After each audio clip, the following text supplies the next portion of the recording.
Hi, it's time for the Compulsive Overreader January video edition. As you can see, we've been having a very snowy January here in St. John's. Someone who really enjoys that is my dog Max.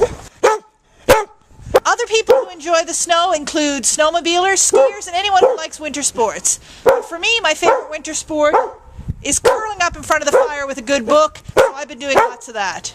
I read two good young adult novels this month. The Statistical Probability of Love at First Sight by Jennifer E. Smith is about a girl who is on her way to England for her father's wedding to his second wife, and she has an unexpected chance meeting with a boy on the plane, which leads to some interesting complications.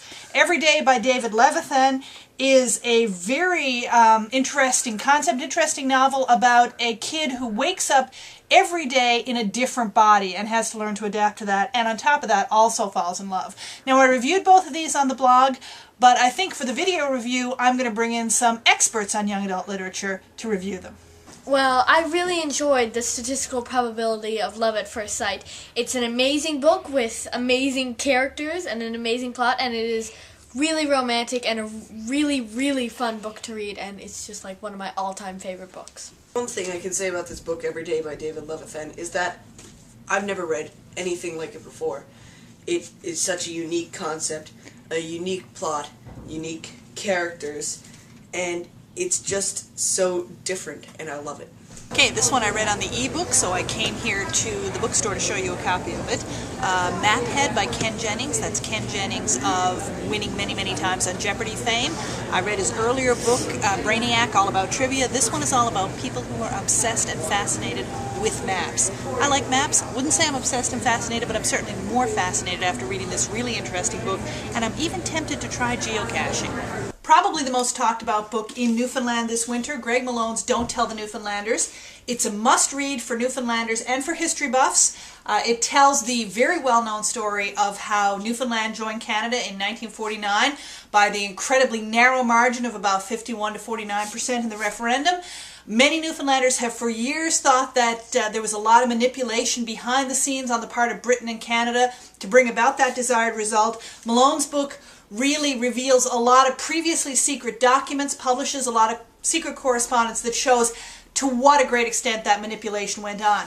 Even if you don't want to go with him all the way to the final conclusion and believe that Britain may have gone so far as to tamper with the election results, you're still going to find this an interesting and revealing read. Every Newfoundlander should read it, and even if you're not a Newfoundlander but you're interested in history, particularly from that mid-20th century period, I think you would really enjoy this book. Does This Church Make Me Look Fat by Rhoda Jansen is the sequel to her earlier memoir, Mennonite in a Little Black Dress. Rhoda Jansen's writing is funny. Sometimes it's right dead on funny for me, other times I'm not quite getting her sense of humor. But this is the story of how she first reconnects with her childhood Mennonite faith after divorce, and then joins a Pentecostal church when she starts dating a guy who is her polar opposite in every way. And it's interesting and great to see conservative religious communities treated with such seriousness. Even though it's funny, she takes her faith very seriously in what's basically a mainstream memoir. Also this month, I've been reading The Long Way Round and Long Way Down by actors Ewan McGregor and Charlie Boorman. These are sort of companion volumes to their TV and DVD series of the same name about their motorcycle trips together around the world. I don't think these two are compelling enough as travel writers that you'd be that interested in the books if you hadn't seen the TV or DVD series, which is much more entertaining. But if you have seen the series and loved it, like Jason and I did, then I highly recommend the books as sort of follow-up reading and additional material. But mostly I recommend that you check out the DVDs. Christine Pootney's Sweet Jesus, or possibly Sweet Jesus, because Jesus is one of the characters, although his name's usually shortened to Zeus. Zeus is a 22-year-old gay clown, and he has two much older adopted sisters, Connie and Hannah. The three of them all grew up in a very close-knit religious community, but they've all gone very separate directions in life, and as their lives are all at a point of crisis, they reunite for a road trip. Really beautifully, beautifully written. It took me a little while. The only thing with this I found was it took me a little while to get into the characters and really get absorbed in their story, and then by the time I was really pulled in and cared about them, it was over too soon. Another thing that happened in January was that we got our furniture replaced, and there was a brief period in between furnaces where we didn't have any central heating in our house for a little while during a very cold snap. So that curling up by the fire with a good book thing became less of a luxury and more of a necessity. Turned out to be a really good time to reread The Great Gatsby.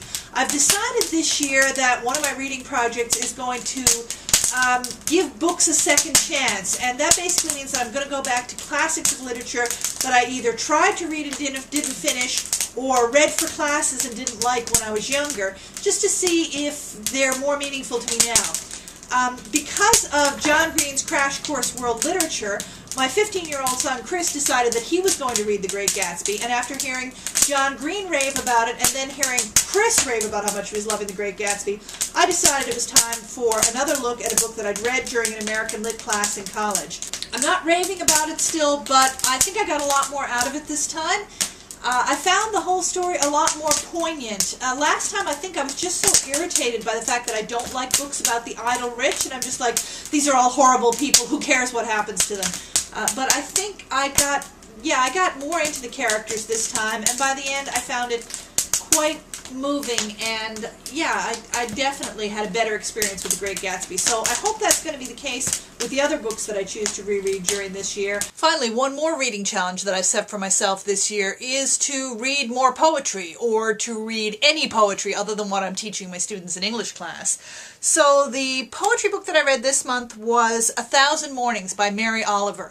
Beautiful little poems, mostly very short, mostly nature poems. I read a few a day. One of the things is I don't really know how to review poetry. I don't feel qualified to review it. So I think instead what I'm going to do each time I read a book of poetry is just close by reading one poem I really like. This one's called The Man Who Has Many Answers. The man who has many answers is often found in the theaters of information, where he offers graciously his deep findings, while the man who has only questions to comfort himself makes music.